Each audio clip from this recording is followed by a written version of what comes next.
So for today, I'm going to talk about some acrylic and watercolor techniques. We are going to start out with acrylic. Specifically, we are going to use a round brush. Now this is my favorite type of brush because you can get a really fat mark or you can get a really thin line. So using this to the best of its abilities, that's why it's my favorite brush. We're going to start out talking about specifically how to set up a palette, okay? So generally speaking, this is how you should set up your palette. You should have your acrylic mediums, your darks, and your lights on a different side than you have your color. So my neutral tones are on a different side than I have my color.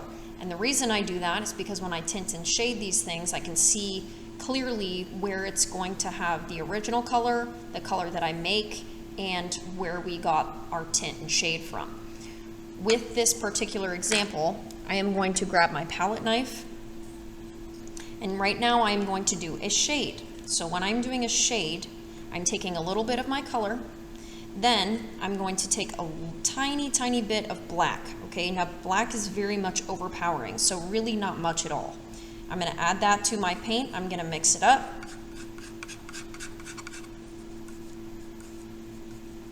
And now we have this really nice dark magenta color.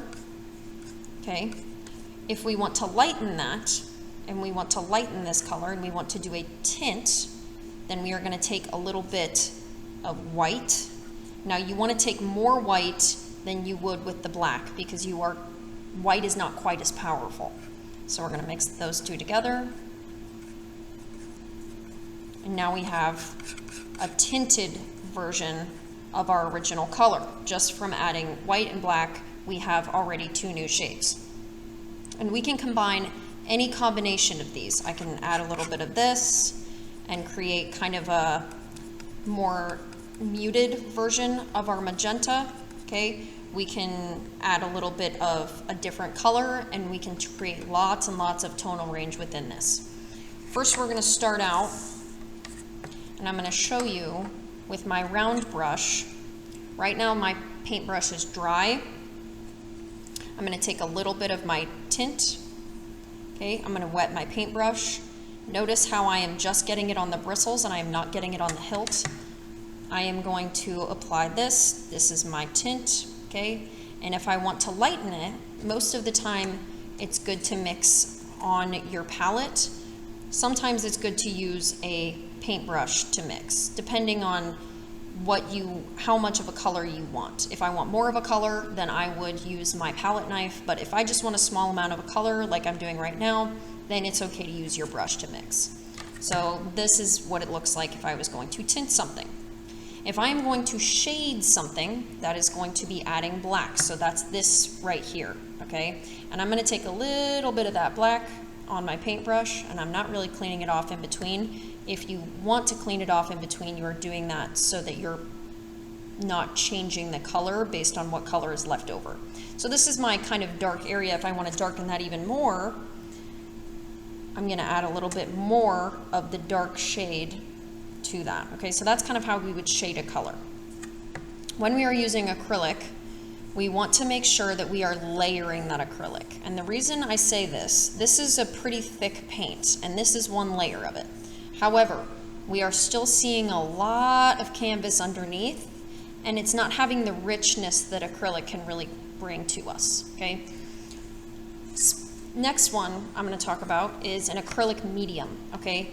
One example of this is our molding paste, okay? This is going to create texture. It's extra heavy. We have one of these. We have several variations of this, but this is specific to acrylic. You're going to use this if you want to thicken up whatever color you have, okay? So right now I had a little bit of color on my palette. I'm going to apply this, and already this is a lot thicker than that acrylic paint was previously. So when I apply it, and I'm going to apply it with a knife, you can see how much thicker and how much further that paint is going to go. Having a nice thick texture can be a really pretty base or a really pretty way to demonstrate some texture or some value, depending on what you are trying to achieve. You can do that with a palette knife, you could do it with a brush. Another thing that I want to talk about is what it would look like if we did a wash. So if we are taking a little bit of paint on my brush, right here without any water, it's pretty opaque, okay? If I add some water to my brush, and I have a little bit of paint on my brush is wet, it's a lot more transparent and it goes a lot further, okay? When you do a wash, that is essentially when you have more water than acrylic on your paintbrush, and you are just kind of setting that up on your canvas to where your base is just a light, transparent version of whatever that original paint color was. So this would be kind of like what a wash looks like. Next, I'm going to talk about stippling. And stippling is something that you can only really achieve if you have a crappy brush. Okay, so one like this. I'm going to dip it into my paint a little bit. And I am going to attack it literally from above. I am tapping up and down like this. This is called stippling, when you create this kind of texture just from bouncing your paintbrush up and down in that motion. You can do that with several different kinds of brushes, but the best way to do it, and the only way to do it, is with a dry brush. So a dry brush is going to help you achieve this kind of messy texture that can be done in a lot of variations. If you do more paint, like I'm doing right now, if you do paint with a little bit of layering of different color, but you can do kind of a softer version of this. The more paint you add, the harsher version you get, but that is essentially what stippling is. If we are talking about blending, we're talking about a hard blend and a soft blend. Now, for example, we kind of did a hard blend up here, okay?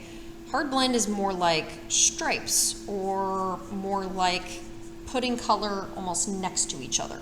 So right here, I have my color, and I'm gonna try and transition this into a little bit of a mauve-y purple. Okay, so this is kind of what I want it to transition to. With a hard blend, there's not a ton of meeting in the middle, okay? When I pull this color, and I'm trying to, smooth these two things together, I'm gonna take my color and I'm gonna use the strength of those pigments to kind of meet in the middle, okay? This is essentially what a hard blend looks like, is I'm kind of going back and forth.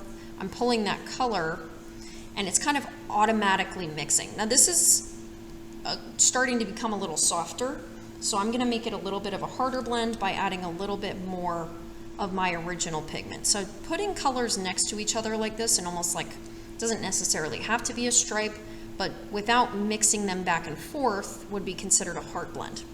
A soft blend is what you are going to achieve if you have color that you are trying to pull into another color by mixing it back and forth, by kind of pulling each shade into each other.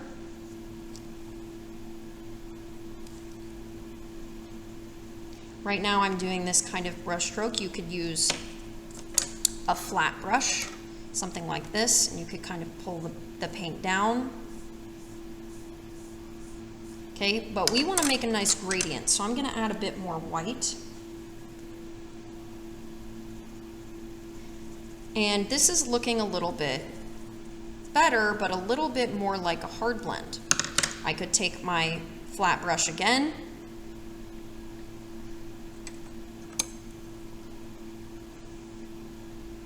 and I'm kind of just going from top to bottom in terms of light to dark, okay?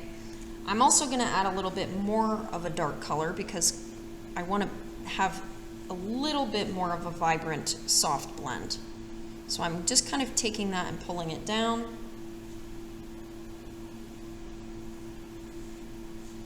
The darker color is towards the top. This would be an example of a hard blend. This would be an example of a soft blend. I'm going to make it a soft blend by just pulling the color kind of on top of each other. I'm going to take the other side of my brush, and I'm going to go upward with a little bit of a lighter color. And just kind of go up like this and have it meet a little bit in the middle. This is much more of a soft blend, okay? Now, as you have already noticed, there are lots of brush stroke options for acrylic.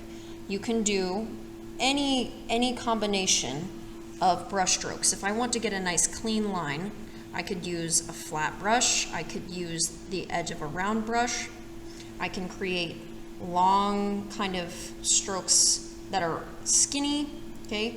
I can create nice, harsh, geometric shapes with my brush, just using a flat brush. I can do kind of layers of texture, kind of pulling them up, pulling that paint up. I can do little circles with my hand just like this. I can do larger circles. Okay, maybe just buff it out a little bit. I can do that, and then I can put a different color on top of it. Or I can take a dry brush and kind of smooth it out.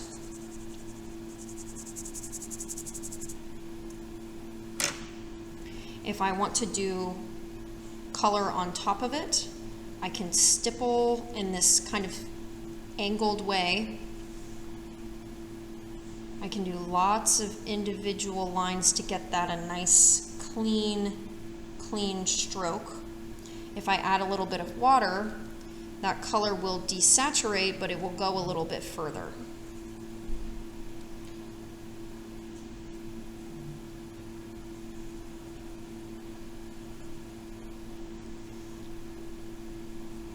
I can go up and down. I can go in little curves. I can do circles like this. All sorts of ways to create texture and to create difference in the way that we are seeing the paint on the canvas, just using our different kinds of brushes and strokes. The other thing I want to mention about acrylic, if we do one layer of a color, just like we did up here, and then we apply another layer, it starts to hide the canvas beneath it, and it starts to look a bit richer. The other thing that you can do with this in mind is apply it thick like this using an acrylic media, and then you don't have to do as much layering. But starting out with a base, you can always put color right on top of it. If it's still a little bit wet, it will blend into itself. If it's not wet, then it will not blend with the background, and you can apply whatever you want on top of it and it will show through.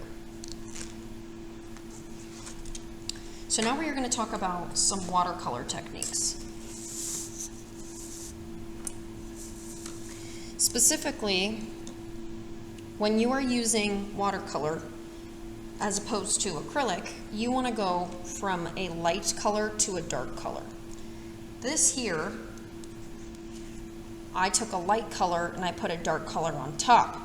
Traditionally, if you are starting with a base, if you are doing a portrait, you want to start with the dark colors because you can layer light on top of it. With watercolor, the second that you put a dark color on, you can't remove that. It's not forgiving. It's a very unforgiving media in the way that if we start with a dark color and we put a light on top of it, you won't be able to see the light at all. So this is a good example of that. This is that dark shade. If I tried to put a lighter watercolor on top of this, it's not going to show up. But if I put a darker color on top of this, it will show up. So you go from light to dark with watercolor, dark to light with acrylic. So same concepts of if we are doing a little bit of a light to dark tint and shade. When we are using watercolor, you want to have your water cup prepped, and you also most likely want to have a palette. This palette is going to have your variations in pigment.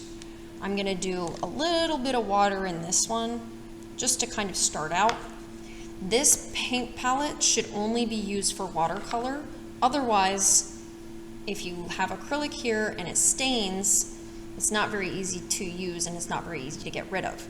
So this palette should really only be used for watercolor. Right now I'm adding some little bit of pigment to this. There are a couple different tools that you can use with watercolor, one of which is this brush. This has water already in the body, and then you don't have to keep refreshing every single time. The way to awake watercolor is to add water to it so that you can move forward. So right here, I'm going to take a little bit of this green, and I am going to demonstrate to you a little bit of what it looks like to blend with watercolor. So right now, I have this kind of pigmented, vibrant green. If I want to change this color, I can do one of two things. One, I can add more water to it to lighten it, okay? And I can pull it down just like this. It's quite easy to blend in a gradient from a light to dark when you are using watercolor in this manner. The other option is if I was going to transition this into perhaps more of a yellow, and I have my yellow color here, okay? More water, pulling that up and down into each other, and now I have a nice clean transition, not only from a light to dark of itself, but from a light to a yellow, or a light green to a yellow. If I want to get a really, really vibrant version of a color, then I am not going to apply much water. The ratio of water to paint is very important when it comes to how light or dark your color is. Specifically, if I want to lighten this yellow, I'm going to add a bit of water to it, or this yellow-green. And now this is a tone or two lighter than our first one. If I want to lighten it even more,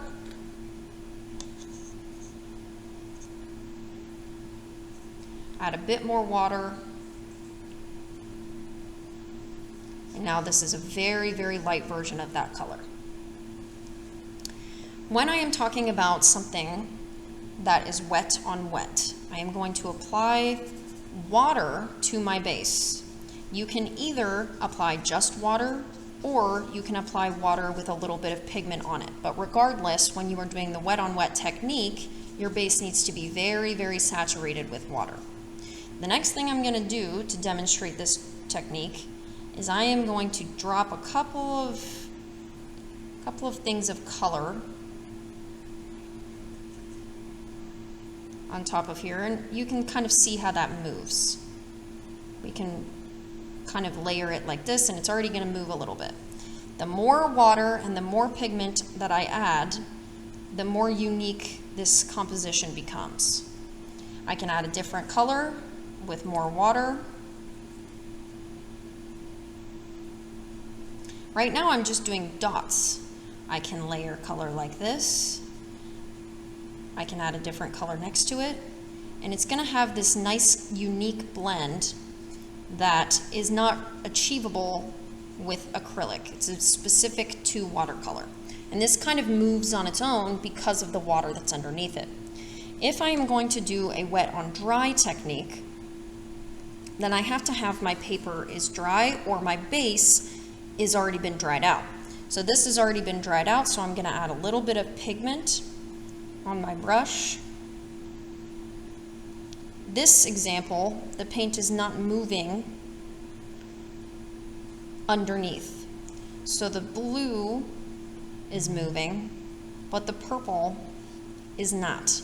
So you can do a second layer, and you can layer watercolor as long as you are being careful about dryness and being careful to go from light to dark. When it comes to brush strokes and texture, you can create a lot of this using wet on wet techniques or using wet on dry. So here's a wet on wet technique. If I am going to add a little bit of blue to this, I can kind of create this unique layer of light and darkness being shown here. I can also take a dry brush with a little bit of paint, and that is going to look a lot more like an acrylic medium rather than watercolor. The more water you add, the more it moves. So this here is very stagnant because it has not moved much because I haven't added water. In addition to that fact, I can use lots of different brushes the same way that I can with acrylic to create different motions. This is one example of that. You can do this by adding water to it, by focusing on the brush strokes. That is up to you. When I am talking about layering watercolor,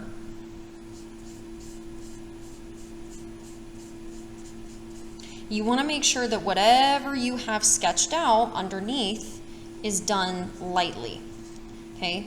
So that you do not see your pencil underneath, and so that you can see a nice transition in your shades without having to either erase the colored pencil or hide it underneath. If I am going to layer color, it's the same process of doing wet on dry or wet on wet. I am going to attempt to move some of this by adding more water, and I can do that and I can pull that color. The drier it gets, the less likely it is to move, but watercolor is quite forgiving in the fact that it can move even hours after it's dried. If we're talking about doing a mixed media technique, then we are looking at putting pen,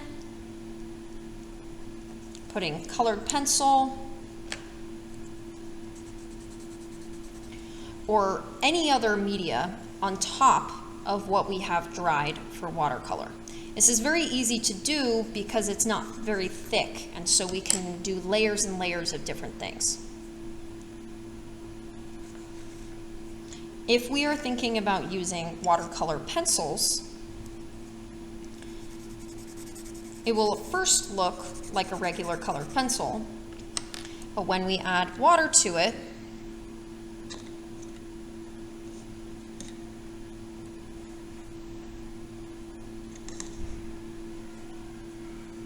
it's going to move the same way that it would if it were out of the pan.